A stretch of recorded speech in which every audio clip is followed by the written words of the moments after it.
Hey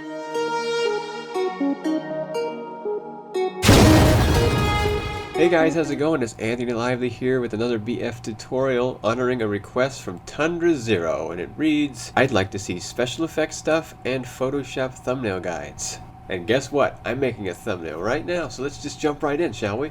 Okay, so here we are in, wait for it, not Photoshop. This is Jossy Paint Shop Pro 9. Now I know what you're saying. What, this isn't Photoshop. What's wrong with you? Well, this is a program that I basically grew up with. Obviously the 9th version of it. So I'm the most comfortable with this one. I will do a Photoshop tutorial on a thumbnail a little bit later, but right now I'm going to take you through Paint Shop Pro. And the concepts are the same. I went from Paint Shop Pro to Photoshop, and basically it's just learning the hotkeys again. We're just going to do this step by step. And this is going to be the thumbnail for my Let's Play of Blood 2, The Chosen. What is that? Hello? Somebody check the men's room for a huge jazz. What we're going to do first is locate content, because we have no inspiration right now. We're going to open a browser, and we're going to type Blood 2, of course, because that's what we're trying to reference.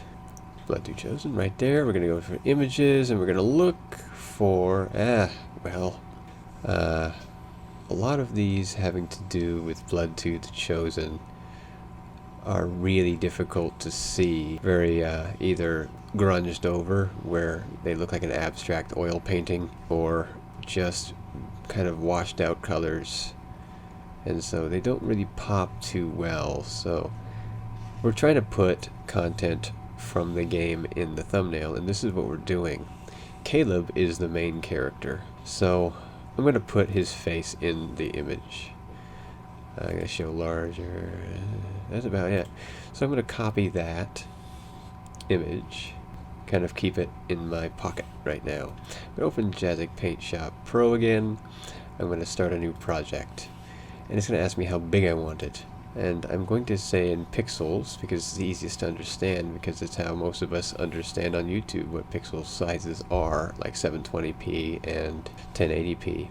It's the same general idea with a thumbnail, because it follows the same rules, the same aspect ratios. So we're going to do 1920 for the width, and 1080 for the height, 16 million colors, and transparent. So now, as you can see, this thumbnail at this size, 1920 by 1080, is 7.9 megabytes estimated, and the thumbnail size restrictions is 2 megabytes for YouTube. So we're going to have to size it down right after this. So now it's 1920 by 1080, and we're going to size it down immediately. We're going to go into Image, we're going to go to Resize, and we're going to take it down to about 50% of what it was. So dimensions, making sure that the aspect ratio is locked. Using Smart Size, Resample, Lock Aspect Ratio, like I said, and resize all layers. We don't have any layers on this right now to resize, but if you wanted to do this at the end of the project, you could also do it that way. But doing it now allows me to not condense images that are smaller than I'm going to be putting into this project. So I'm going to click OK, and it's going to size down. So this is 100% of how big it's going to be. Let's see right here, 100%. I'm using the mouse wheel to scroll and zoom in and out, just the mouse wheel. And so what we're going to do now is, since we pressed to copy this image in the browser, we just copied it. That's all we did. We didn't save it to the computer. We just copied it. And what we're going to do is press Control L. You could also paste as a new layer, because that's what it is. This is what 9 times out of 10 you're going to do when you paste something into this program, is you're going to paste it as a new layer anyway. Control L, and it will appear in the center. There's Caleb's pretty face. Look at it. So this is the Register Deformer Tool. I'm going to use this to resize the image. And the aspect ratio doesn't always lock with this, so we're just going to keep in mind what it's supposed to look like and then drag it around. So here we go. Too big. I just want the top of his head right there. Kind of want it to look like a smile. So that is Caleb's face. It looks kind of cool. Kind of cool like that. I'm going to bring it down a little bit more just to make sure that most of the details of the image from top to bottom are in it. Right about there. Alright, we're going to leave it alone into basically this is smart resizing. So all these pixels are smartly trying to reconfigure themselves, and you have to tell it when you're done.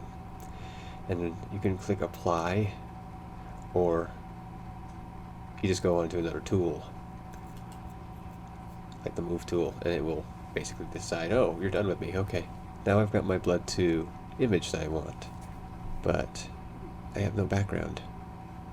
And the background is important because it's what sets the contrast for the rest of your thumbnail.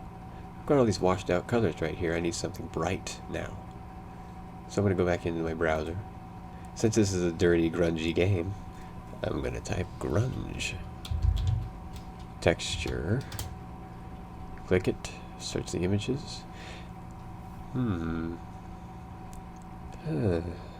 See, as a general rule of thumb, when making something pop in a thumbnail, and yellow is, in our spectrum, the easiest to see from both at a distance and when it is very small. So yellow will always pop out. So that's why a lot of YouTubers use it in their text. They use yellow and black because it pops the most. You could also use white and black because it shows up on every single color. It doesn't matter what you put white and black text with, it will always show. Grunge texture, yellows. And this one here pops out the most to me. Go to show larger. Make sure you get the full thing. Copy it. Go back into Paint Shop Pro.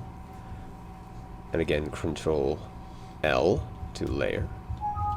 And it's going to ask me, following changes are needed to proceed with your palette, new layer action. The Deform tool will reset. It doesn't matter. It's just telling you that it's going to be outside the parameters of what you can see because it's so big. So we're going to have to scale it down to fit. So just take the corners and fit them. Using the Deformer tool.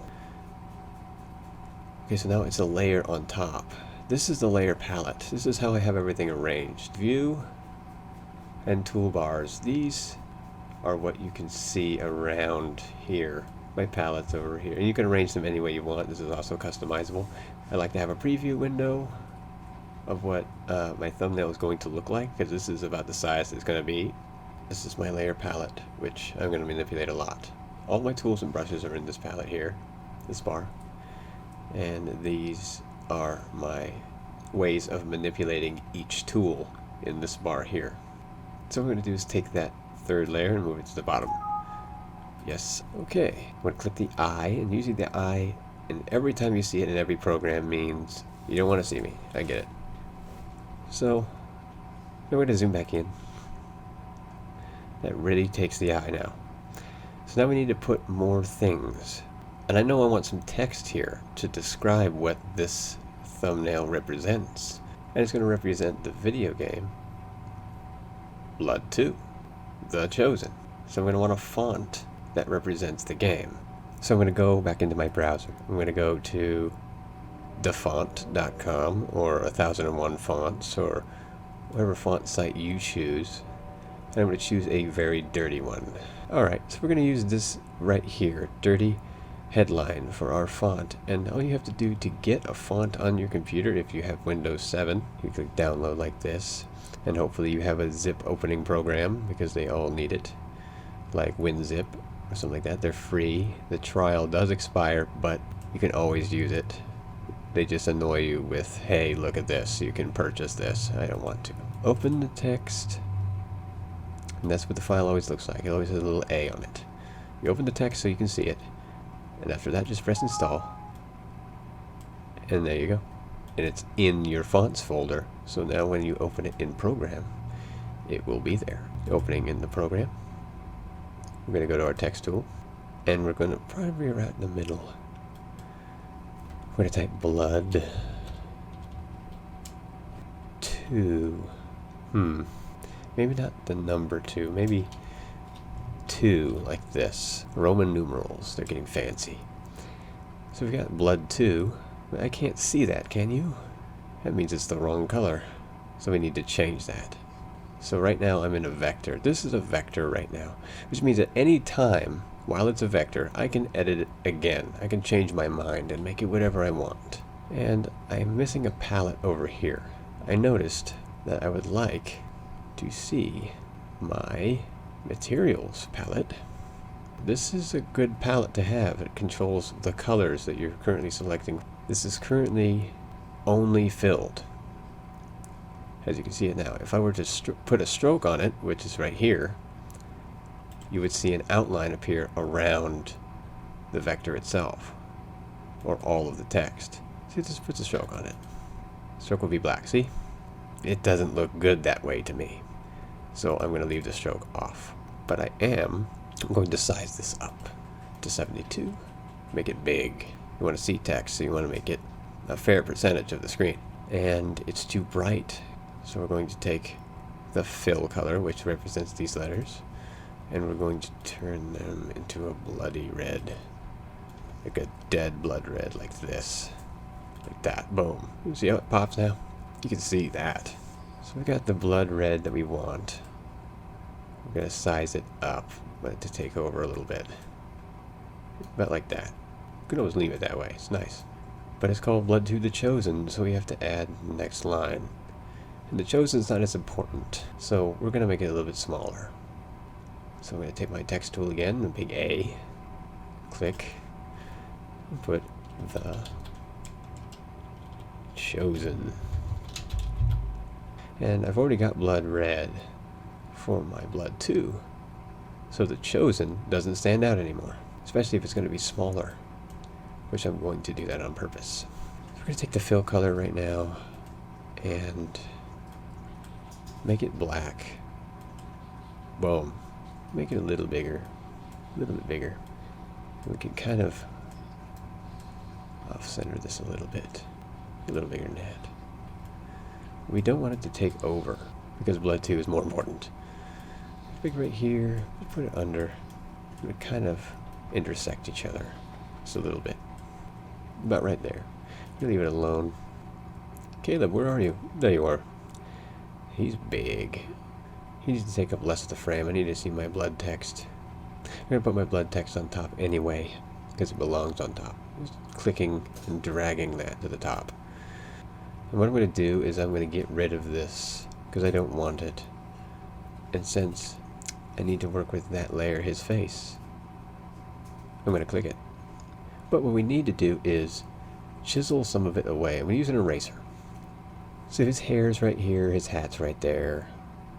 But we don't need this, whatever the hell this is, bones? I don't know what that is. We don't need it. So this is the size of my brush. It's about 256. It's pretty big. Hardness is at 0, which means that in the center where the eraser actually is, if you can see that, it's going to be the most dense, and then feather out to the very edge of the circle, like this. See what happens. Keep on clicking. Like we're painting. We're painting this background on him instead of just removing him. We're making it look like he's supposed to be there. And I want the background to overtake him all the way around, to give it kind of a filmy mosaic. So I'm going to slightly go around him like this. Just like that. Brighten him up. At this point, Blood 2, the Chosen, looks pretty good next to his face. So now, where am I? I'm important too. So now I need to introduce Scorpion into the frame. So, we're going to open Scorpion's beautiful mug. Looking right at you. Right here. Open it. It just opened its own window. If you didn't notice, they're both still here. One is small, and the other just took over. So they're both still in the same program. I just need to interact with this one first. So I'm going to take Scorpion's face. Pretty much what I'm going to use of it is his head, just like Caleb. Select it, with the selection tool. Says it right there. Made a box around it. You can see other types of selection tools, but right now we just need the box, so that's what we're going to use. And we're going to Control C to copy what's in this box. I'm going to minimize it. I might need it again, I might not. Open the original image we're working with, and I'm going to drop the layer on top with Control L. Now I'm going to poke this eye, because I don't want to see my text right now. We're going to resize it because it's outside the frame. Going to my Deformer Tool. Resize it. Just to make it about the same as Caleb. Which means that the eye has to be even with the other eye. And the chin has to be just slightly obscured. And the other eye is completely gone. So it's about like this. Give it a little bit more width because he's taken over with his hair. About like that. We're going to leave that alone now by clicking a different tool.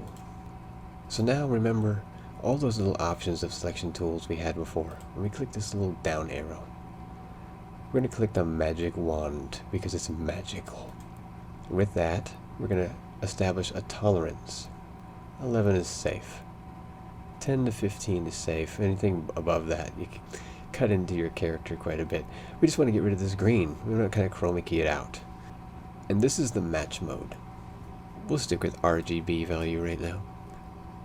And we're going to click the green. Now see how it went outside? It still knows that there's more image to actually select green from. And if you notice right here, I have a feather of 4. What that means is it feathers into what I'm selecting just slightly so that it gets rid of all those pesky rough pixels on the outside. So we're just going to do delete. Like so. We're going to delete again to delete more of this rim, which seems to be green. Like that. And how you deselect things is to right click outside of it. Just like that.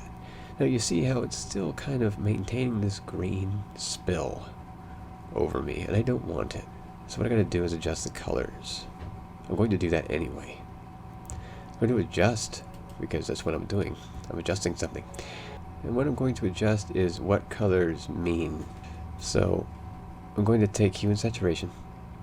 I'm going to take the hue map, like this. And seeing in default, if I click the little eye in any one of these tools, I can see exactly what is done in this editing window live on the actual image. So I'm going to change what is green in this image, which is very green, to yellow to match this surrounding area. So this is green. Then I'm going to change it to a yellow. Like a dark yellow like this. Look at it. It went away. It's gone. That's all we needed to do. And now we're going to adjust the curves because that's what I do. It's in brightness contrast because it's a contrasting effect. Curves is just like RGB curves in any other program. We're going to zoom out using this zoom out little magnifying glass so I can see more of what's going to happen. And if I default to what it's supposed to look like before doing anything, I know that I usually punch blue in the lows, but it won't match him if I do that. So I have to kind of punch reds in my lows. Just like that. Kind of have this kind of a gritty brown orange right there. Take my tan up a little bit. And then we're going to take the red, green, blue together, which is just the brightness. We're going to punch the brights. And we're going to punch the blacks. I don't even know how you say that. Kick the blacks. Like, anyway, the blues a little bit. He's got some purple in him, so I'm going to kick the blues too. Red. Some more red in it.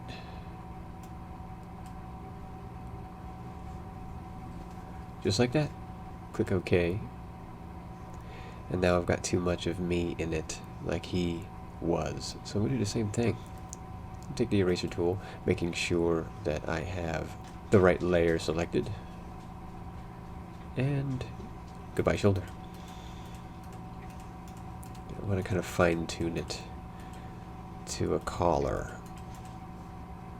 So taking the size down will allow me to work in more detail. Fine collar, we want to keep kind of the shadow of the collar because that'll look pretty cool. Leave that in like this. And bring that size back up. So I can do that filmy look to him too. Because he needs it. This is equivalent to light wrapping. To make it look like something belongs by adding something of the background in it. But that's not what I'm doing. I'm just making him transparent on the edges. It's kind of the opposite.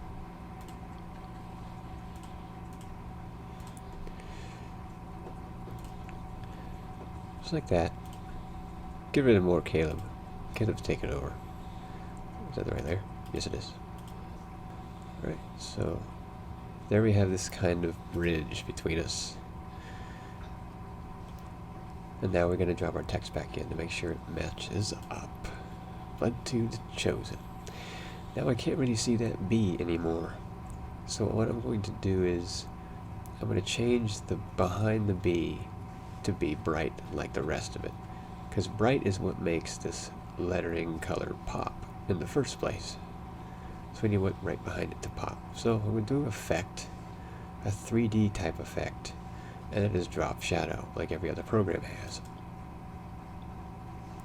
From there I'm going to put a bright shadow, making sure that I'm clicking the right layer here. There is my text. Then we go back in, drop shadow. It's going to say this to me. The current layer must be converted to a raster layer.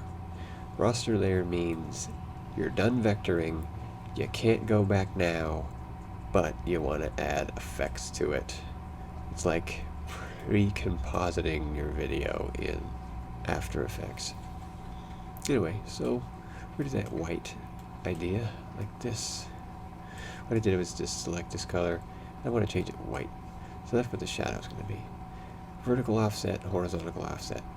That means where, which you could simply do the same as clicking and dragging here, where that shadow is going to appear.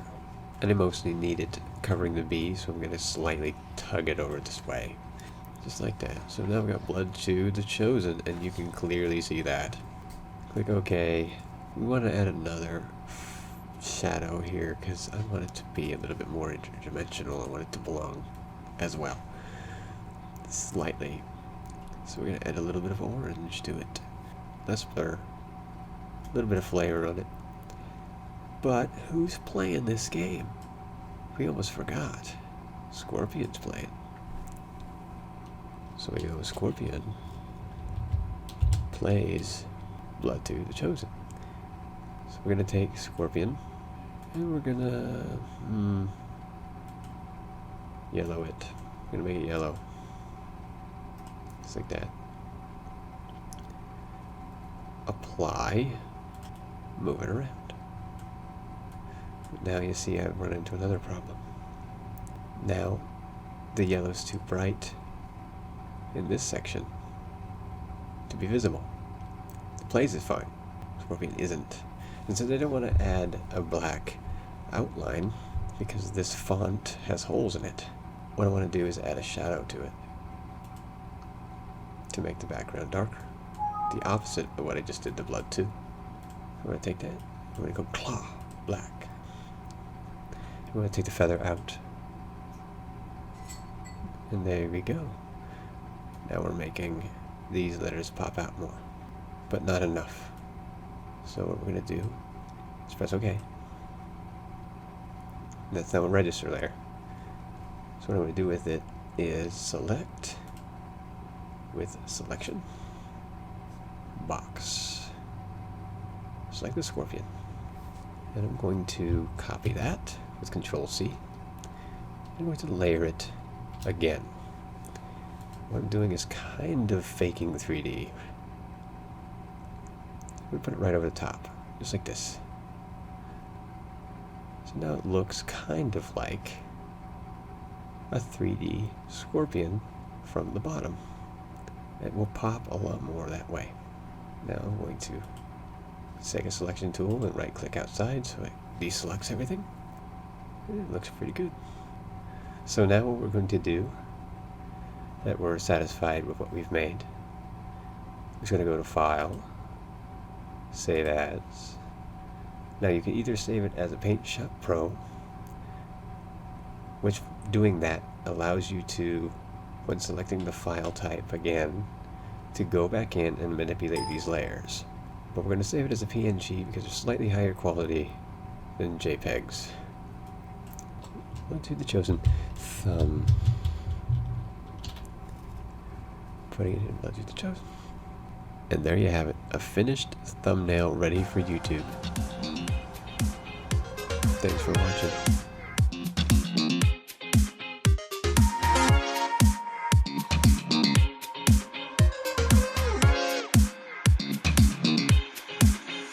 Oh, come on.